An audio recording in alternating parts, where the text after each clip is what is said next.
Half a world away tonight, some of America's elite commandos are trapped and fighting for their lives.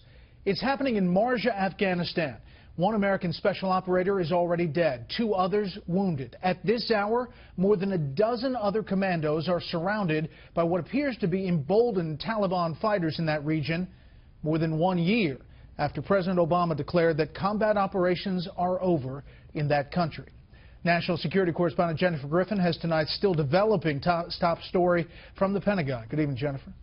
Brett, Fox News has learned tonight that more than a dozen U.S. special operators and their rescue helicopter flight crew are still trapped tonight inside that compound in Marja, along with 2 wounded American troops and the American special operator killed earlier today. They are surrounded by the Taliban as we speak. A firefight with the Taliban near Marja in Afghanistan's Helmand province killed a U.S. special operator, wounding 2 other Americans, the first troops killed and injured in action this year.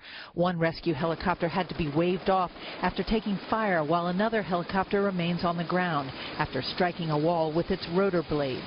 Hours later, U.S. troops were still fighting the Taliban, and the wounded remain trapped. Everything's being done to secure the safety of those Americans and the Afghan forces that they were accompanying. This does underscore that Afghanistan is a dangerous place.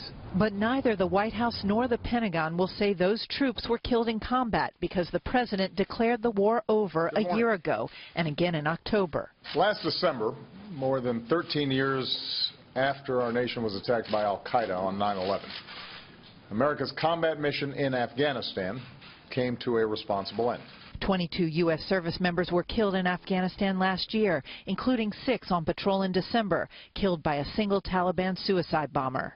While American public attention over the last year to 2 years has really been focused on ISIS and the rise of ISIS in Iraq and Syria, other terrorist organizations have not gone by the wayside. The White House has said the number of U.S. troops would fall to 5,500 by next January when the president leaves office.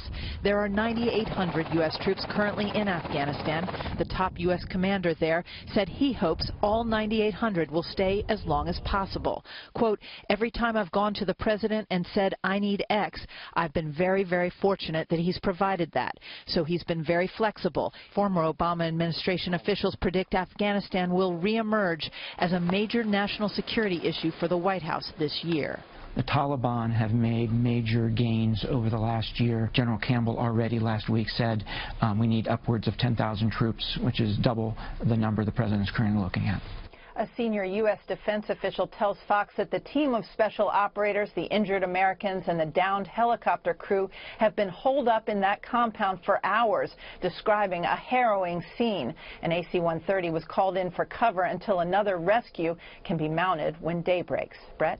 Jennifer Griffin live at the Pentagon. Jennifer, thank you.